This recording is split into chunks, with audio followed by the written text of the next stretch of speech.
Hi, everyone. It's Tim Hard, and welcome to this edition of Along the Forest Steps Road. I want to thank you all for dropping by, going through a little bit about wedges and bore cuts. And I've got some guests on this particular podcast. The first one will be Warren Causey, and he'll explain a little bit about who he is. Chris Childs with God's Pit Crew, and Robert Albritton dropped by for just a minute or two. And we talked about some different things of wedge lift. I had an interesting conversation with Warren. He's an engineer and more or less had put together some thoughts that he had on wedge lift and fulcrum use and that kind of thing. So I hope you enjoy it. Warren is a certified arborist and he heads up a disaster group, Sirens Project. And so he's going to be joining us talking about some wedge lifts and then also and I may even have Robert Albritton dropping by tonight. But anyway, we've got some interesting thoughts and processes to kind of go through. If you have any questions or anything, I do have chat lines opened up. But as we go through the evening here, we've got quite a lot to talk about. We've got a couple of workshops coming up. I've got April the 2nd through the 4th. We're going to be in Kingston, Georgia, outside of Rome, Georgia. We have a storm sawing workshop that'll be kicking off as a 3-day program. And it's a small group, about 12 usually in that class and a workshop. And we've got, I think, 4 signed up already. But if you're interested in that, you can find out more information at info@forestapps.com. And there's outlines and all on that. Maybe David will want to talk a little bit about that. He's going to be helping me on that one. And also we have our legacy program. I've got 6 signed up for that. And so that's going to be deadline on that registration is January the 10th. We'll be starting up our first session on January the 23rd on that one. And so that's the legacy program is for um, not new people to chainsaws, but people who have been running chainsaws that are interested in passing along to their employees or to different groups such as disaster groups, volunteer groups, those kinds of things. A lot of municipality, corporate type work. So all of that is, we got through 12 weeks of about hour-and-a-half sessions on Tuesday nights online, and then we'll be meeting for some hands-on training also after that. But that's a session that we had for 2023 kicked off. It did very well, and we had about 8 involved last year, and this year planning on about 12 or so in the class. So looking forward to that. There he is, from Sirens Project.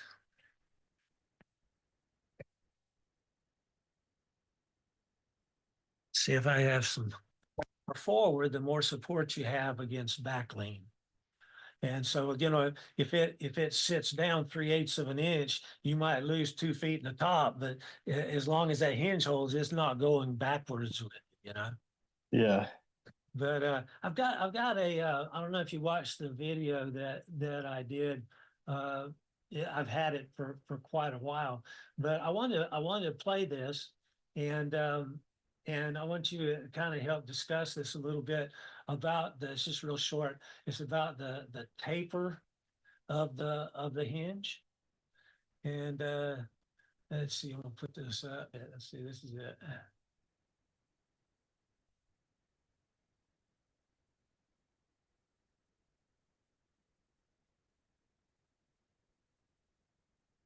You see, most people try to stack the wedges on top of each other.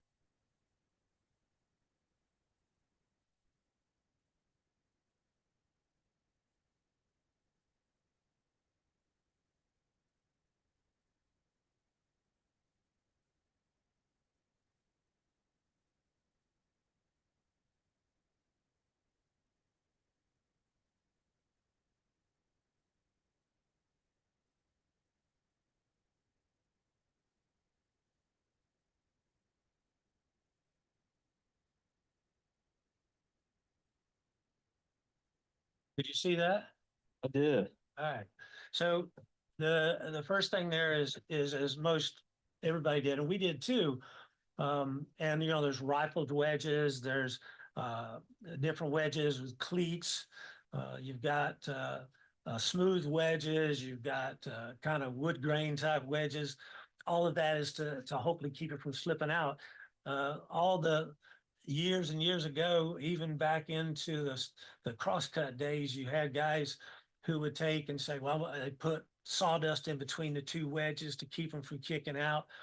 A lot of people would get a splitting wedge trying to jack a tree over, and it just didn't work too well, because they had hit it and it didn't go anywhere. And a lot of that was because of the taper of the wedge. And so when you stack two on top of each other too, unless you've got something in between there, when you hit one, the other tries to back out.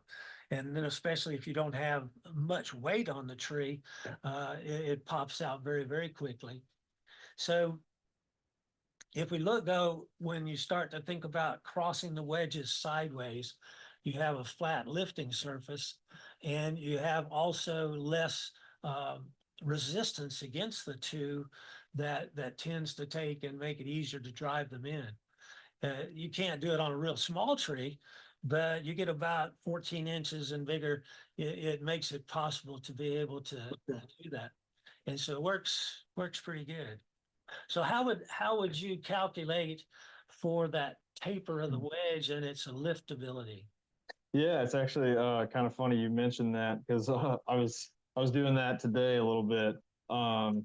And so, basically when we look at the mechanical advantage of a wedge, we're looking at the length over the height. And typically a wedge being 1 inch tall. Well, let's take a 12-inch long felling wedge that's an inch high. We have a mechanical advantage of 12 to 1, and that is the mechanical advantage of the output force versus the input force. So whatever input force we put in by striking it with a hammer, that will be multiplied by 12 in an ideal situation. Now there's a lot of friction comes into play, and there's some loss of efficiency outside of ideal mechanical advantage.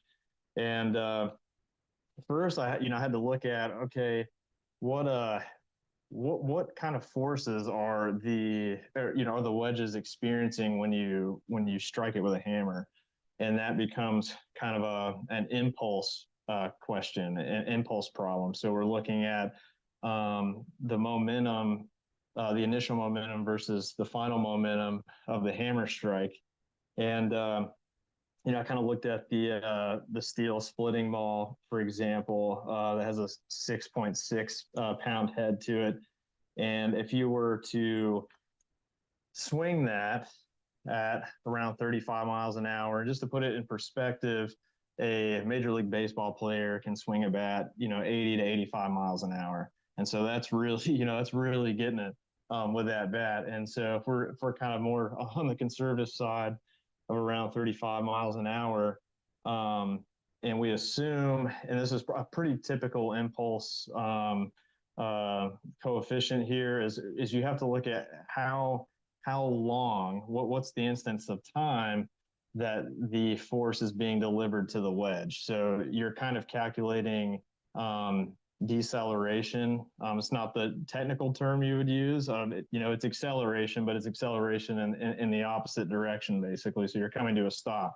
And so how long does it take for the hammer to come to a stop, or the axe or the splitting maul to come to a stop? And we kind of use 1 millisecond or 0.008 seconds as kind of like a standard, kind of a standard coefficient. And so if you plug in the fact that the bat or the axe is being swung at 35 miles an hour, it weighs 6.5 pounds, let's say, and the delivery of force is at just under 1 millisecond. That the end of that wedge, the strike base of that wedge, is experiencing right at 1,300 pounds. And so that's the initial effort that is being exerted onto the wedge. And so, you multiply that by 12, and in theory, you're over 12,000 pounds of force being exerted into the tree to be able to lift it. And then at that point, once you kind of have an idea of how much force you're applying, it really becomes a kind of a lever problem at that point. So you have um, a lever that is at one end has a hinge that can act as a fulcrum, and that would be the kerf of the saw. Your wedge is being inserted.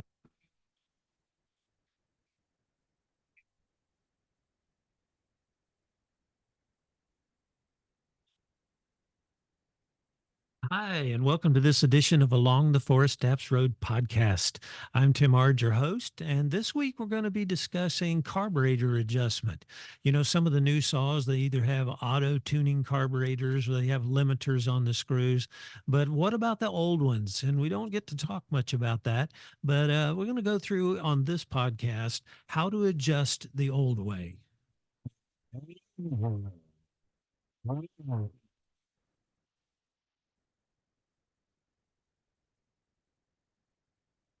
How should the chainsaw run? When we start to look at different situations, oftentimes I discuss a little bit about how a chainsaw or trimmer or whatever two cycle should be adjusted.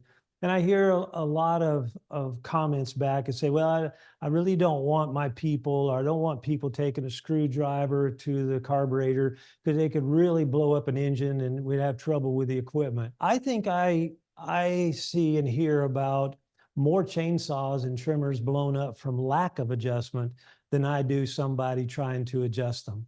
So you don't have to have a screwdriver to adjust the chainsaw or trimmer. You just have to know when it's out of adjustment. Make sure your tank is full of fresh mixed fuel. Clean your air filter. Close the screws clockwise slowly and don't force it. Screws may be marked on the carb or cover. The high speed is the H and is always farthest from the cylinder. The low, the L screw, is closest to the cylinder. The T or LA screw just opens and closes the throttle valve for idle. It allows more air. It doesn't adjust fuel into the run, just idles up and idles down. Open screws to a preset position. If limiters are present, find a middle point. On older saws without limiters, follow instructions in the operator's manual or on the covers to a start position, usually 1 to 1.5 turns out from the seat. Start the saw and let it warm up. It just takes a couple minutes. Make sure the clutch is not engaged in the chain. If it isn't, turn the T or LA screw counterclockwise until the clutch disengages. The engine should idle.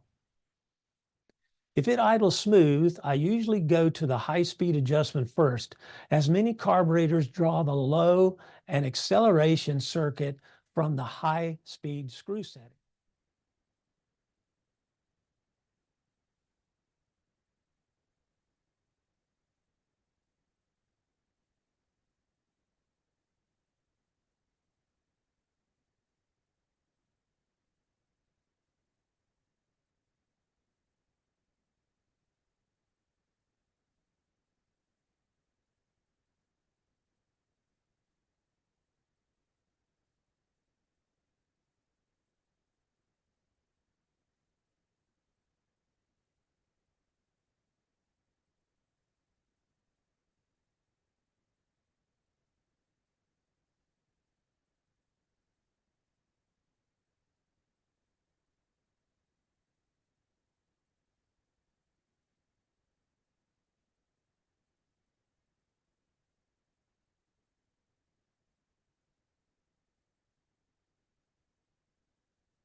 Is regulated by the H screw fuel.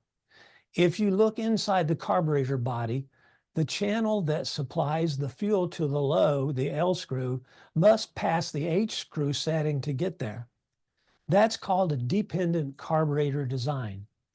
Many of the more efficient running saws will have this configuration. On an independent carburetor, there's a channel from the metering side of the carb to each screw separately. So if you set the H screw first on a dependent system, you will have your high speed set, and adjustments to the low will not lean the high speed setting at full throttle. It's good to have a digital tachometer to check the results, but if you don't have one, listen to the engine flutter. We're going to set the high speed first. With full throttle held, turn the H screw clockwise, right, slowly, until the engine sound flutter cleans out.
Hi, everyone. Welcome to Thursday Night Saws.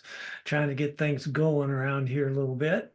And hopefully we have all the systems up here tonight. Oh, we have some guests I see already checked in. Looks like David Breeden, and special guest is that Cotton Top? I think it is, Tim O'Brien. Glad to have you with us tonight. Can y'all hear me okay? Yeah, I might can have hear you, to Tim. unmute there a little bit. I can hear you. There you are. Oh, is it sounding okay there? Yeah. Very good. I'm I think I've got everything kind of set up here a little bit. I don't know what happened on Instagram. I had it there for a minute and then it's gone. I don't know, something about the multi-screen.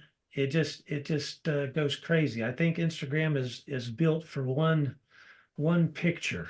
And when you do the whole thing as Zoom, it doesn't come across. It kind of like locks up.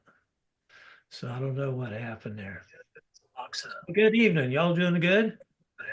Oh yeah, Yeah. You have a busy day, Tim? I did. I went and knocked a job out this morning real quick, and then we're supposed to have the storms coming through in early in the morning. So I went ahead and got situated for that. Took and got everything fueled up, big tank fueled up, got everything back and situated and ready to go in case to get some calls in the morning. Some emergency stuff. Yeah.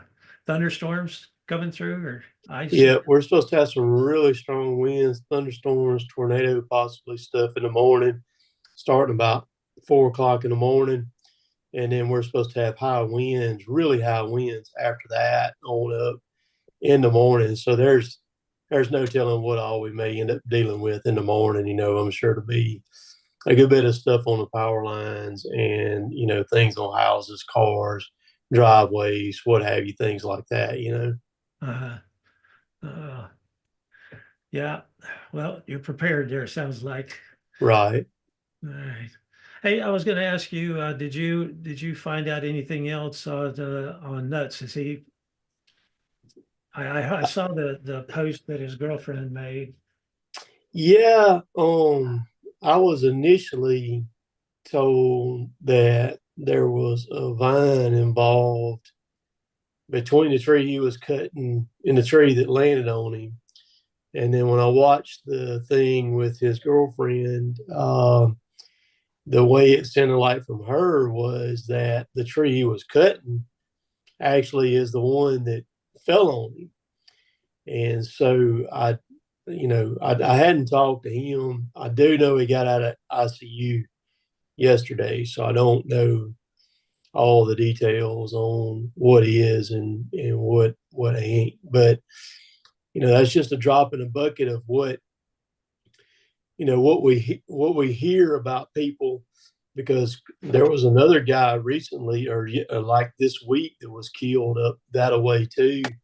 Had a tree fall on him and actually killed him. And so you hear about kind of the popular ones, but then some of the other ones you don't. But it happens more than a lot of people realize and know. It's a dangerous business. There's no doubt about it. Can't get away from your plan for 2 seconds or something's going to take place. Well, there's one. Right.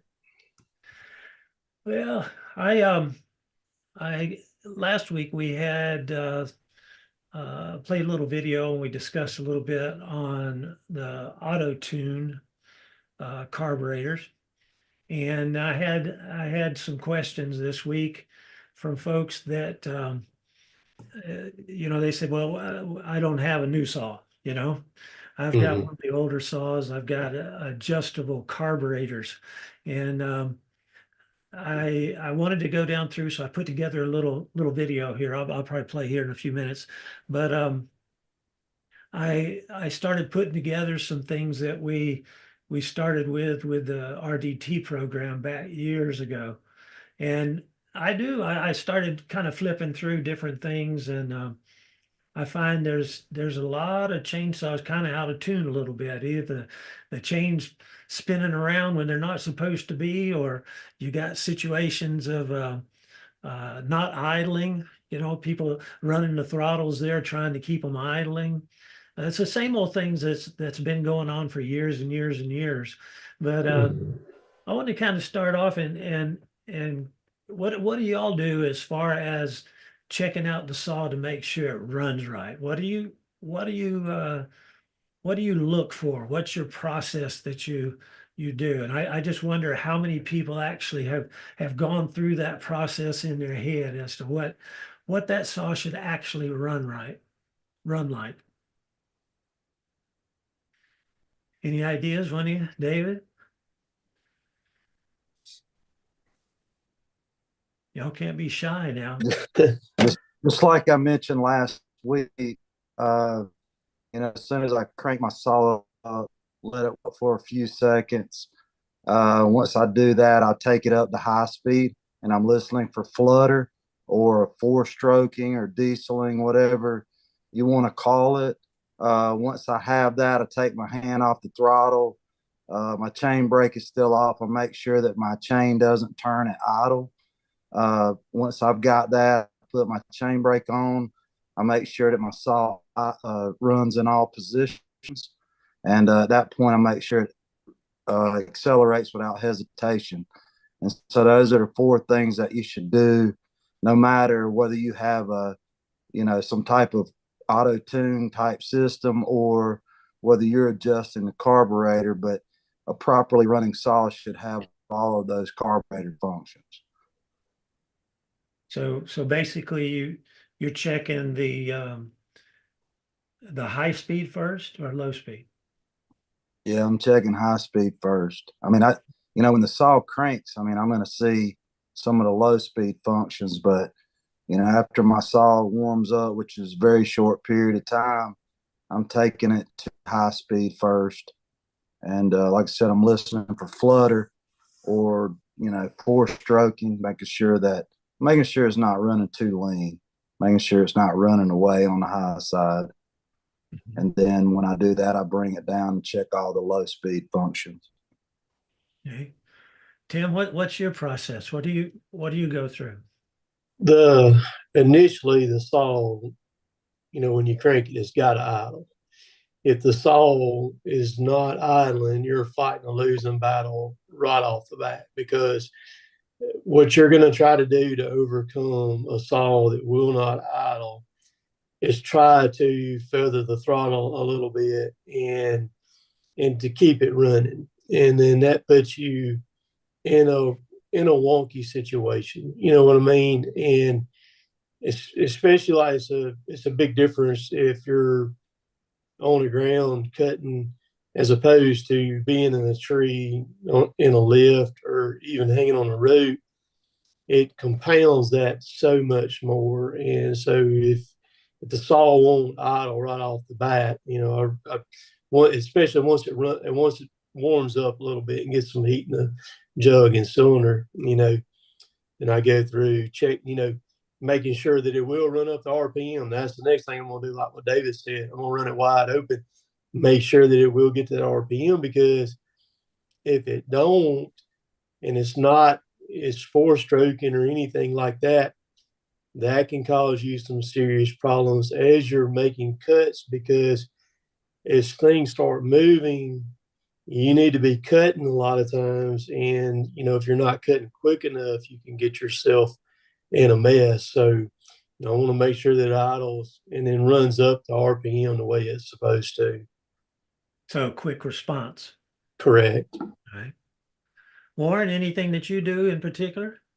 I think you said Uh, you mostly all auto tune saws. So yeah, that was gonna say. Well, yeah, we're all on M-tronic, but I think David and Tim really nailed it. I can't really think of anything that I would add to their sequence of checking out, how the saw responds. I think throttle response, also in different weather conditions too. Whether it's extreme heat or winter operation too, which I know is a kind of a different can be a different subject in and of itself. But yeah, I think they nailed it. I think with uh, first of all, the installation of the limiters that started taking place several years ago, um, it changed the whole process. It used to be in our logger programs and stuff, we went through hands-on adjustment of the carburetors because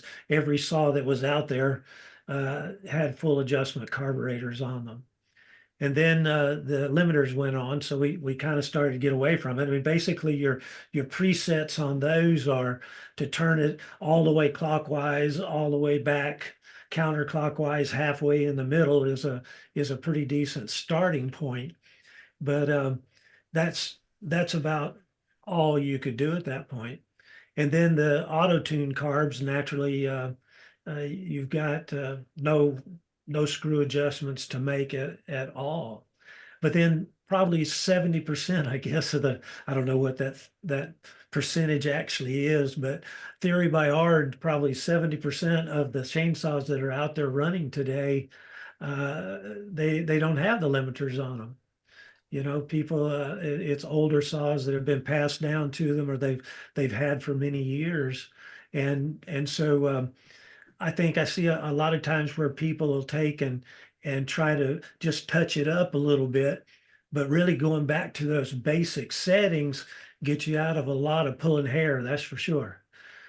And so, some saws are open up to a preset of 1 turn or 1.5 turns, and then some of them are 2 turns.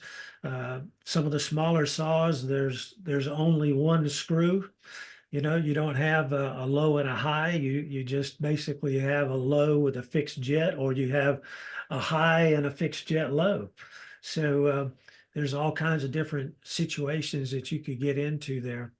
But procedure wise, what I always did before all the limits and the electronics is to preset to about a turn open, start it up, let it warm up a little bit, and then I always went pretty much directly to the high speed side.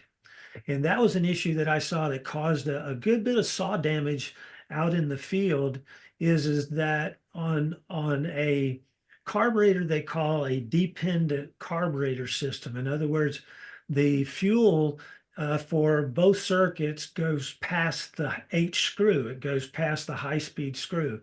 And so if you don't set the high speed first, if you do the low speed and you get it to where it's running pretty decent, and then you set the high speed and you lean it out, then it's not going to run correctly on the low. And then on the other hand, if your low speed is too far out, if you don't preset the H first, if your low speed is pretty far out, it actually sucks fuel out of the low speed circuit trying to run the high speed circuit. And then you ingest air into the system. And so you can get, lean running conditions at high RPM because there's not enough fuel, balanced through the low speed to the high speed.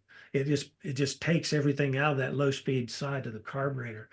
And so a lot of saws are blown up that way. It's kind of the situation we talked about last week with the with the auto tunes is that as you start taking fuel, I mean air away from it, it starts leaning itself out. And same thing when you think about if you've got your high speed set too rich, it's going to take it away from the low speed side. It's not going to idle correctly.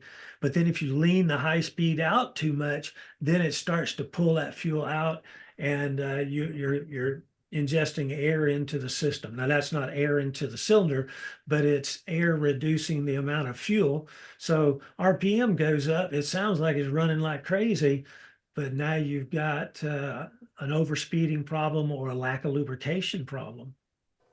And so it gets kind of interesting. So those balanced settings are important to be able to get the proper mix and run on the saw. And so many times I talk to people, and I don't know if y'all ever heard this or not. What should you do? Should you have that? I call it flutter. Some people call it two-stroking. Some people call it four-stroking.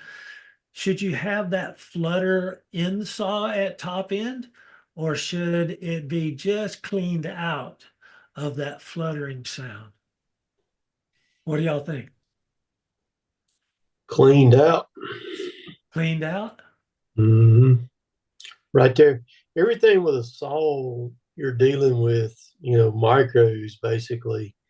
And everything, with the chain, the sharpness, whatever it is, everything is just minute stuff. And you're just past that where it's not fluttering no more, four stroking, where it's two stroking. I always use the digital tack. As long as I'm pulling the cut and I'm pulling around 10,000 RPMs, I'm good with that, on say a 372, so whatever, size saw like that. But if you go past that by just a tad, you done went to you done it's gone, at that point. Mm-hmm. David, what do you do? Yeah, I mean, I'd say like right before. I mean, it's not. You can kind of hear it before it gets to, I mean, if you get, like you said, if you get past, I mean, these saws out of the box, I mean, run nearly 14,000 RPMs. I mean, so, it's going to be not under load. I mean, you're going to get that around 13,500 to 13,000, 1,800 RPMs. And it's right before that. Warren, any ideas? Yeah, I mean, I would probably agree right before. At least that's how we tuned our dirt bikes back in the day. Okay. So, actually it should be right at the point that flutter is still there. In other words, on a two-cycle engine, or if you went back to dirt bikes, you tune the amount of exhaust you had to the intake, and you would extend the exhaust pipe on a two-stroke bike to be able to even out the intake. Same thing when it comes to chainsaws. Now, Tim's, a couple of his saws, they're a little bit what you'd say super duty. They have been a little bit customized. If you change the porting or compression or ignition timing and that kind of stuff, it's going to change that point. So let's say that the saw comes out of the box as David said at 13.5 to 13.8. That's where that engine is going to produce maximum power and cooling, is right there at the point to where that flutter is still there. In other words, what we used to do, we would turn in quickly and back up to that flutter point. And on 99% of the saws, if you check it, that's going to be right at the suggested no load RPM, unless there's wear factor or it's been customized. I mean, you could customize it and take that flutter point up to 17,000, or you could have an air leak or a cylinder problem and that flutter point's going to drop. As you get wear in the engine, that flutter point's going to drop back. So that's the key factor. You've got so much crankcase space, you've got so much combustion area, you've got only so much fuel that can go through that. You have to match the fuel to the exhaust. And all of that goes into the design of the saw. But maximum cooling and maximum power is right there at that flutter point. If you go past it, it's going to start to drop off drop off power, or it's going to start to raise temperature. So you want just inside that flutter amount. And most people think it should go out. But that should be maximum power for any two-stroke engine at that point, unless it's modified, in different aspects of it. Because you definitely can, take an engine that was designed for 13.5 and make it turn 14.5, and it can still live and everything, but there has to be those modifications on both ends of the spectrum for it to be able to live and really produce longevity. But there's a lot of guys that are good at that. There's no two ways about it. But that's what we used to do. We would go and make sure the air filter's clean. Air filter has to be clean, and the saw needs to be fairly clean. Start it up, let it warm up a bit. Hopefully you've got a little bit of idle there. You may have to adjust that idle in or out just a bit as far as RPM with a T screw or LA screw to bring it up to where it'll continue to idle. The next thing I do, I go straight to the high speed. And I don't hold it open for 10 minutes, but basically I go up, hold it open. I go in with the screwdriver, go in past the flutter, back up to that flutter point. And then as I've got a digital tachometer that I always use for that purpose. And so we would check it to make sure it's not over the design parameters. And that set our high speed. Then we would come back down and make sure that the low speed, the chain isn't turning, the clutch isn't engaging, and that it operates in all positions. If you turn it over and it goes dead, you probably got too rich of a setting. If you hit the throttle and it hesitates, and that's what Tim was talking about as being key. When you hit that throttle, it has to go. If it hesitates, you can be in problems sometimes, big time. So you want to make sure that you get quick throttle response. So too rich, it's going to just die out at idle. Too lean, you're going to lose that quick response back to high speed. And so that's kind of the process that we did for years and years in the woods with the going through with the guys with the carburetor adjustments. And then last week we talked about how important it is with auto tune carbs to actually make sure that you've got clean filters and all, because they're going to start doing those screw turns for you. And if you don't have clean air and good fuel coming in there, you're gonna have issues with it. So that's where it is. We got a couple questions here. Let's see. From David. See, hi, Tim. What Dave and Tim said and the lessons from you way back. I keep a stiff brush in my kit to clean around the fuel and oil caps to keep dirt out of the tanks. Okay, yeah, that's important. And if the saw speeds up a bit as it runs low on fuel, I know that I'm not over lean. And I hardly ever touch the carb adjustments. If I do, I run them all the way in to know where they were running.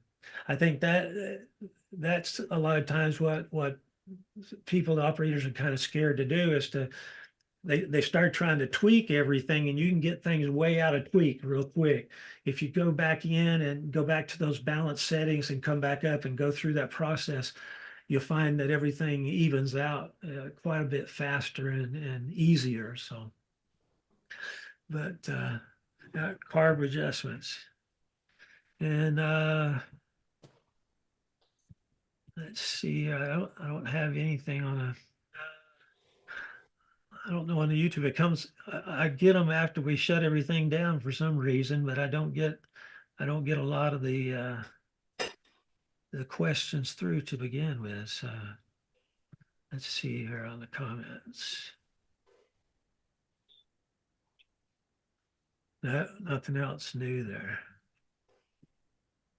So one thing I've been running the auto tuning stuff and Intronic stuff for quite some time now. And, I was just over there. I came through there the end of October, and I stopped by your place there, Tim, and I went and picked those 3 saws up that I bought in Marietta. And of course, one of them was the 881, brand new, had not been even in any wood at all. And of course, that saw is still a normal carburetor saw. And so, the first, as I run it in, the first thing that's got to be done with it, the carburetor is going to be played with on it, because sometimes when you come right, I hadn't messed with it yet because I've been just gritting my teeth. I can tune a carburetor, okay, but I am no pro at it at all. But when you dump off the gas, sometimes the low speed screw needs to be opened up a little bit, because as soon as you dump off the gas, it'll kill itself sometimes.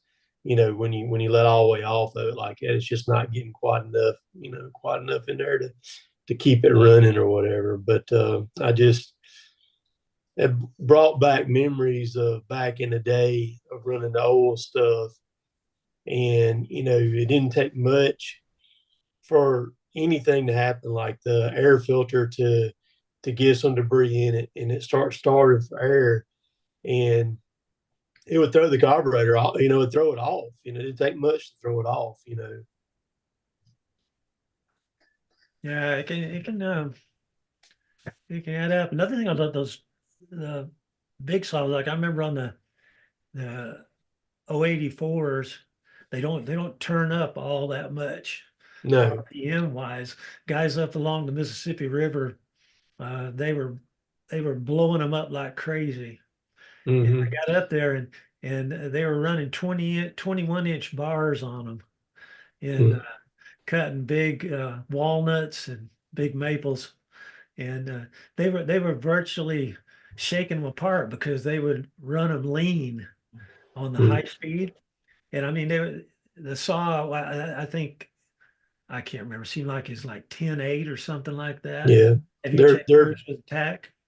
yeah, they're 10,000 RPMs. That's about what they're out of the box at. And they with work on them, they can turn a lot more than that. But stock, they're made for torque. The 3120 and the 881. A lot of people they think that's it should be just screaming, and everything, but they're not. They're only about 10,000 RPMs. All they're doing. They're just torque monsters, man. Pulling Yeah. a 404 chain, just leaning on it and making it cut. Yeah, 21-inch bar with 404 on it, they turn up about 11,000. It lasts about 2 months, and then they would totally disintegrate almost. And Yeah. so when then I built some carburetors and fixed jet, and Roger Simons came up with the fix on it, and we went up there and put fixed jets in on the high speed side. And after the guys would run them, I try to get them to run them for a couple weeks, and that would keep them down, below 9,800 to 10,000 seems like, maybe 10.5. And after the guys run them like that, they found out there was so much more power you know, even with those short bars. But then we had problems with the same thing out on the West Coast. I had to go out there because the fixed deck carbs didn't work because the guys would get on the high altitudes and they had no adjustments to lean them out, and it just they wouldn't turn up anything, you know. Mm. But the low speed screws again, it worked a lot with those and causing some issues. Um, and sometimes, you know, like you say, you let off the throttle, it go dead. And sometimes it's too much fuel that does that. When you have a large crankcase area, it puddles up. And especially in a saw where you've got a lot of cubic inch and a big crankcase area, the fuel doesn't completely clean out. And so you might want to check that as the low speed screw needs to be leaned just a little bit instead of richened. But not in all cases. I'm not saying that's 9,900%, but that's it's something where I found quite often, and that's the reason why we would do that high speed first, go back to the low, and go in till it started to die, come back till it started to die, and go halfway in between. And then you might have to adjust the T or the LA screw up just a little bit from idle, but that usually put it back in calibration, and that was something. But that 881 has it's Mtronic, isn't it? Mm-mm. Oh, No, oh, it's not. oh, It's still a normal carburetor on that saw. yeah. I thought they had changed those over, but Mm-mm. yeah, Not yet. that's quite interesting. Yeah, so you got to play with that one a little bit, I but it wish probably take a while. You got what, a 36 inch on that? What were you running on? currently on is a 404, 41 with a 404 pitch chain on it. So you got something that's pulling some weight on it, so that's good. Mm-hmm. It should break in probably about another 25 tanks.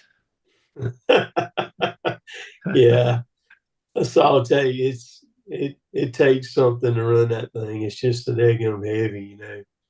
Uh, I had an 084 just about ate me. We were at the Wood Expo in Atlanta when it was used to circle to Atlanta. We were down at the Civic Center, and we had Bob Munden. Bob Munden, we had introduced the 038 Magnum, and Bob Mm-hmm. Munden was a quick draw shooter, and he and his wife, just great people, and he was doing demonstrations, quick draw and shooting balloons, uh, and we had a 084 that we had a 60-inch bar on. I think it was 60 inch, just 5 foot, I think, and I was ripping down a big piece of pine. I mean, this thing was huge, and the bar was just barely reaching through it, actually. And I pulled that thing back just a little bit. And I mean, I'm carving it down. I'm about shoulder height, across that thing. And I hit the throttle, and that thing pulled back just a little bit. And all of a sudden, that thing came all the way back around. I mean, it flipped all the way backwards on me. Those things have some torque, don't they? They do, really do. That's an A lot amazing of piece weight. of equipment. And then I came close to one on a 3120 one time too. That was a big one. But yeah, that takes a different set of muscles. I lost those several years ago. Several years ago. But have any of you seen the video that I just put out on the carburetor adjustment? I have not. No, I'm gonna play it. It's only about 6 minutes. I'm gonna play that and then see if y'all have any comments on that. Pretty cool. Let me see. I'm gonna go back over here.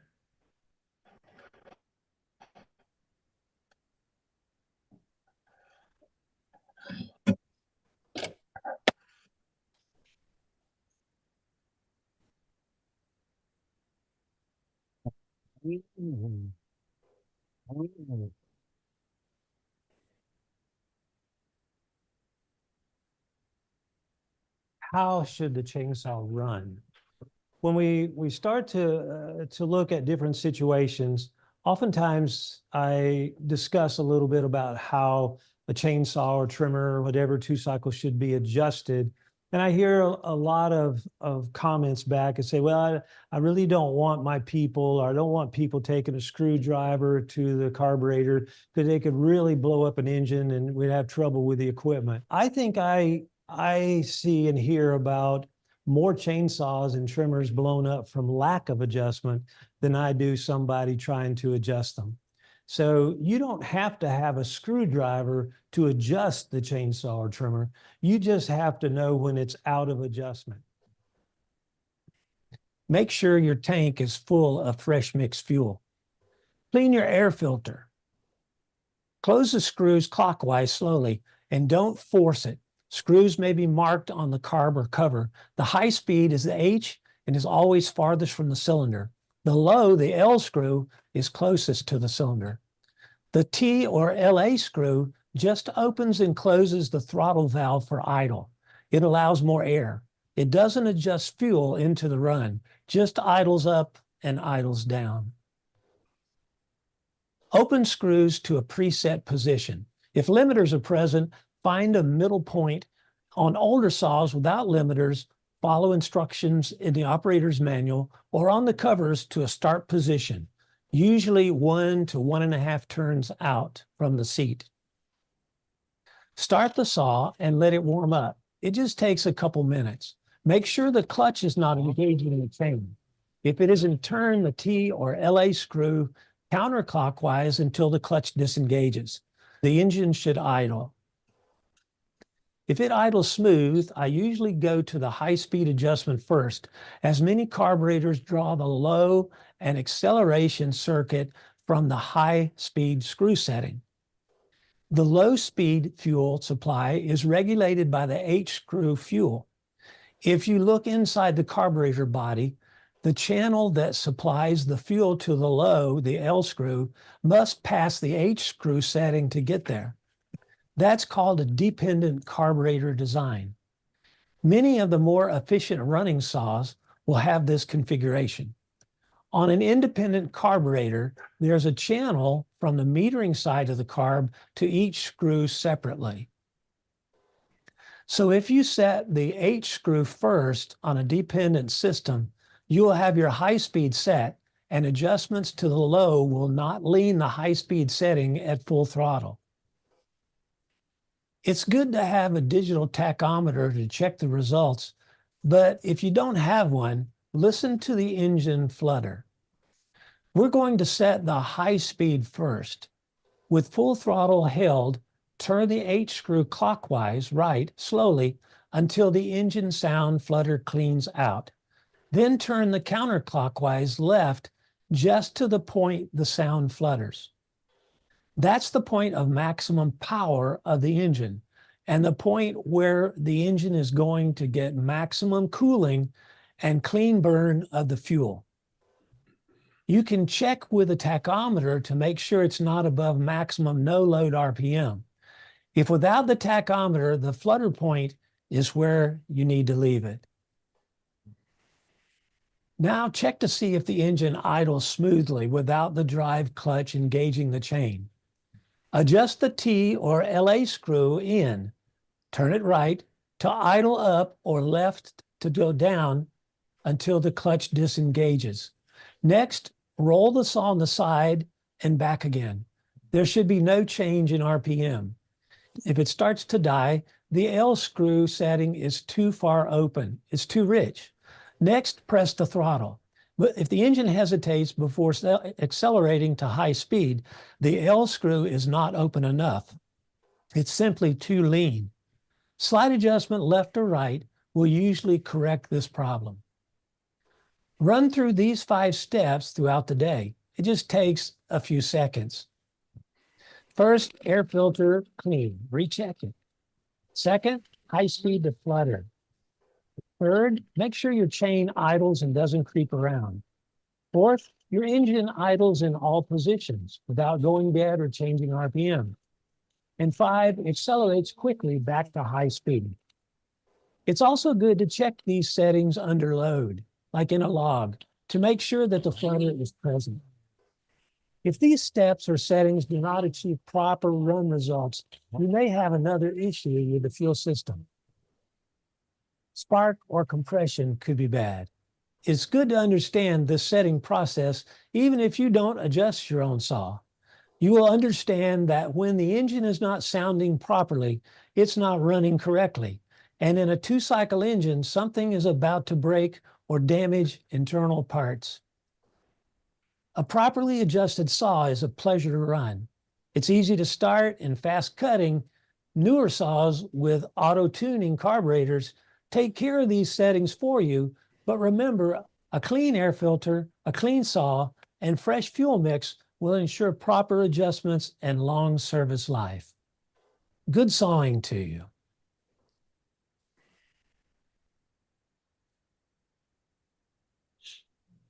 All right.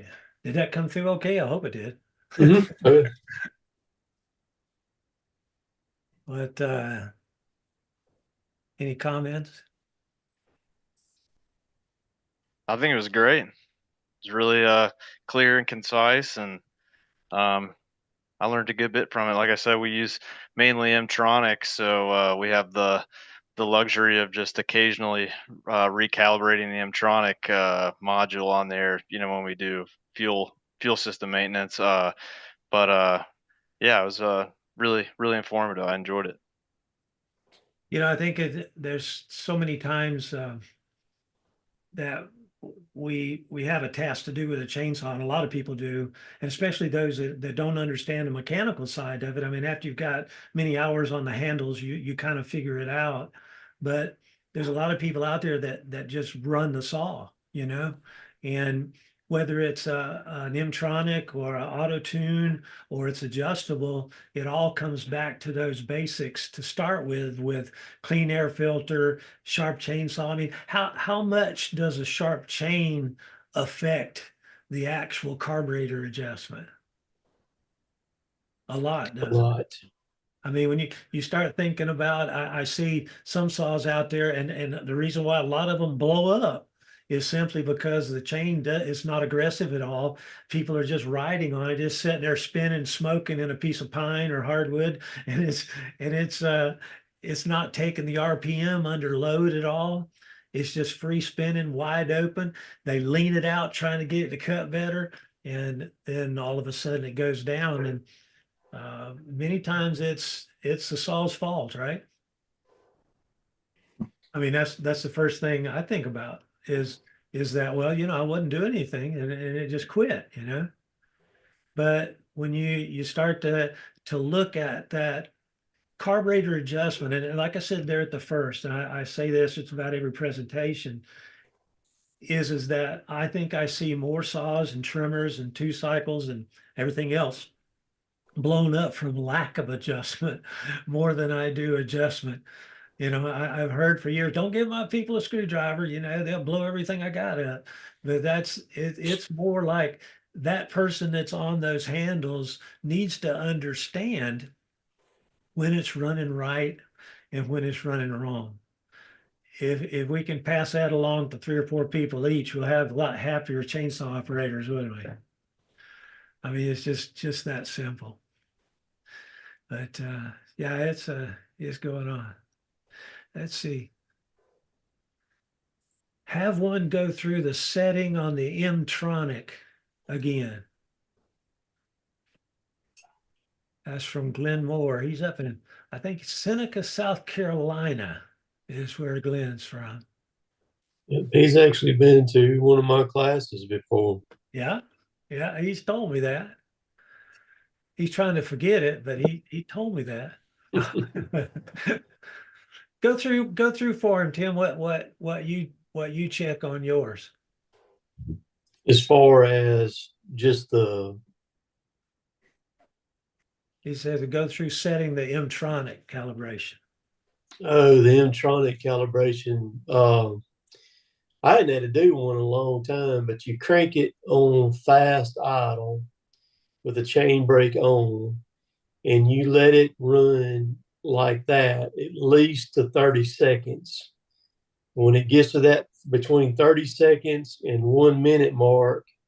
Then you grab it up, take the chain brake off, sit there and hold it wide open, and you'll hear it. You'll hear the saw adjusting itself, kind of fluctuating up and down, and just kind of doing different things. And all of a sudden, it'll all of a sudden burst and just go to flat, wide open, just straight line wide open. And I've had people say that. Well, I've been told that when it does that, it's done. But then I've had people say that you just keep holding it till it goes back down to idle. And I've tried that before, but I never got it to go back to idle. So that's the way that I've always done it right there on the Mtronics. And you said something I think is key there, and same thing with the Husqvarnas is once you calibrate it out of the box, pretty much, you run a little bit of fuel through it. You don't have to do a whole lot else to it, as long as you keep the filter clean and stuff like that, because it's going to kind of self-adjust itself under load, isn't it? Right. And David knows more about this, with what he fools with all the time. The saws, unless something really wacky happens, the saw is going to sit there and take care of itself and adjust itself. It's just like my video that I posted today. When you can tell it when it's like, if it's run the day before and say it's 60 degrees, and then you crank it up the next morning, it's say in the 20s, and you warm the saw up, and then when you go to shower down on it, you can tell immediately that it's working through its rhythm to get the air fuel mixture right in it, because you can tell it by what's coming out the exhaust, Mm-hmm. Yeah, and that's the thing. I mean, I guess a lot of people don't use a saw all that much to kind of get tuned in on the sounds, but that's the key is really listening as to when those things are happening. And if it's not sounding right, then there's probably something wrong. Mm-hmm. I mean, that's it. Let's see. Glenn said too, Tim, he said, I've tried my hand at sharpening with a flat file, cuts great, but seems to dull quicker. And he says he's in 6 Mile. He corrected us on that. He's in 6 Mile, not Seneca. Right. Yeah. Yeah, he's probably talking about square filing. I would imagine, where he's talking about using the flat file. Yeah. And because you can flat file, and if you knock that point, that point's not very forgiving on it when you flat file them, Kind of slows it down, don't it? Yeah, if you any kind of damage to it, or hit any dirt or anything, you've lost the performance of it really quick. Yeah, I think he said he had a square file, chisel bit file he'd been playing with. Let's see here. I don't think 6 Miles far from Seneca, though. That's metropolitan, I think. One thing I was going to tell you guys, I got three more radiation treatments. I went for them every day, and I've got 3 more to go. I finish up on Tuesday, and it's starting to get a little bit tough. But I don't know, they seem to be going a little deeper, but it's kind of affecting my eyes a little bit. But it's I think it's working anyway. It's looking better. That's great to hear. Yeah, I'm glad to see it doing something right, but I don't know whether it's going to take more treatments or what, but we'll see. Well, gentlemen, I don't really have any other questions coming in. Anything else on carburetor adjustment that you can think about that might help people out? I'm just thankful for Mtronics and Auto Tune. I mean, it takes care of itself. It's got a rev limiter in it, and all you got to do is just run the saw, and it'll adjust so much for even a dirty air filter. Not saying run a dirty air filter, but you need to knock them out every now and then. but they will adjust so much to accommodate a dirty air filter. It's ridiculous what the saw will try to do. I mean, but the biggest thing is just the rev limiter that's built into them. You know, you just once the saw you run it in, get some hours on it, just run the dog out of it. You know. Mm-hmm. David, I anything? think, yeah, I mean, we can overanalyze, carburetor adjustments, which is very important. The foundation of everything is the fuel that you run, the fuel and the oil that you use. If you use a high quality fuel, you're going to avoid the problems that I see. Oh, you're breaking up. Electronic, not very much different. Regardless of whether it's auto tune or electronic, has very small differences in fundamentally, do the same thing, just take information differently. So that's going to do most of the work for you. It's way better than somebody trying to take the carburetor and mess with those low and high speed adjustments. But focus on your fuel and the quality, and then the oil that you mix with it. You should not have any problems. You're going to have a saw that performs better than any saw that you've ever had before. Very good. Very good. Anything more? I just can't say enough about the auto tune stuff and the Mtronic. It's made our lives a lot easier, dealing with volunteer situations and stuff like that. It's kind of one less thing that we have to worry about in the field.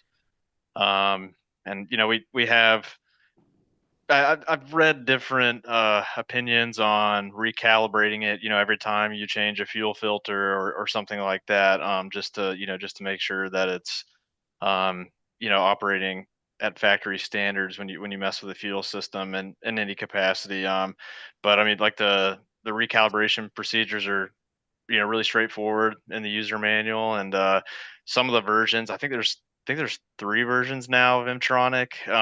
But I think the second version, if I'm remembering correctly, I mean, you just crank it and let it idle, for 90 seconds and don't touch the throttle at all, or any time during that period, and it's done. It's just nice to have that kind of technology. Mm-hmm. I think everything I've read, you still have to go up to the high speed on it, but yeah, it's a smaller idle time, I think. But it still works good. Tim, anything special you got coming up? You got any dealer shows or any training going on? Going to do a dealer show in March at Biddy Saw Works. It'll be on a Saturday on March 23rd, and it's going to be a big deal. He kind of dabbled in it last year a little bit, and we did a show together, and so we're going to do it again this year, and got something else that we're going to do.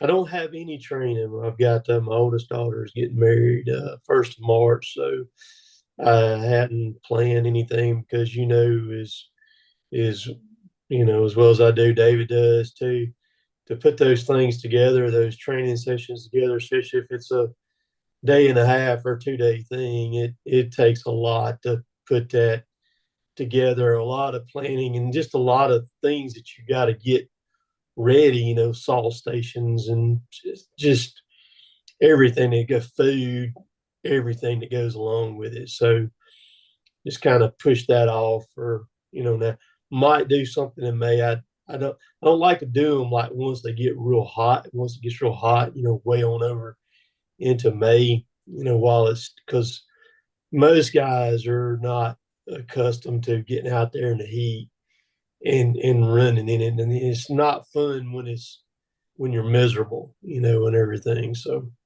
just may wait till fall. Yeah, yeah. David, anything on your side? Yeah, I got busy rest of the month. I got I think 5 training days before the end of the month. So not next week, but week after. And then a week after that, got some Husqvarna meetings to go to up in Nashville. So, that'll mostly be, you know, uh, how you underperformed in 2023 and what you need to do in 2024. So Yeah. I Yeah. wish it was, to see new products and things like that, but it's not going to be that. It's going to be performance based. All right. And Warren, you had training coming up. You got a new operators group.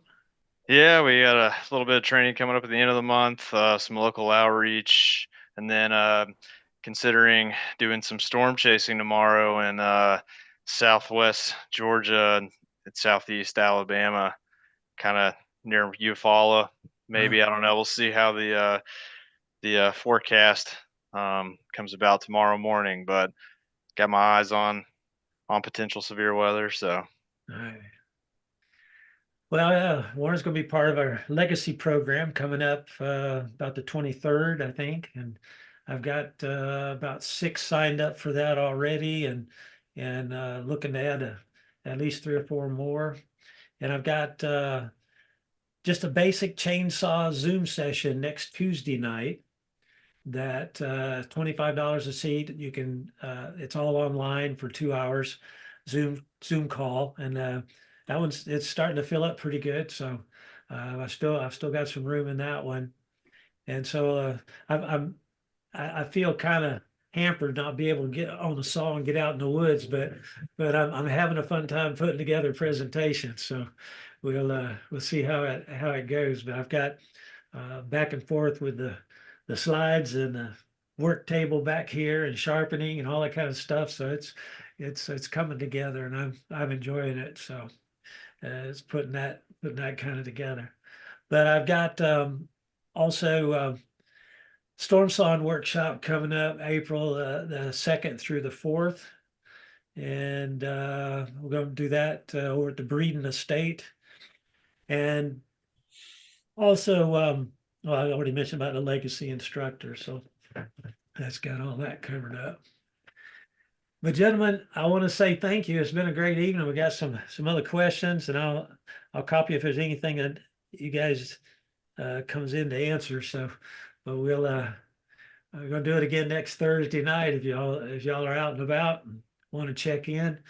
I think I'd like to get a different panels going every week, so we have different topics and people to help kind of discuss through them a little bit, because there's a lot of people out there have trouble with carburetor adjustments and cutting techniques and all that kind of thing, and we can't put out enough of it, because we keep hearing about those people that are getting hurt or just frustrated with equipment.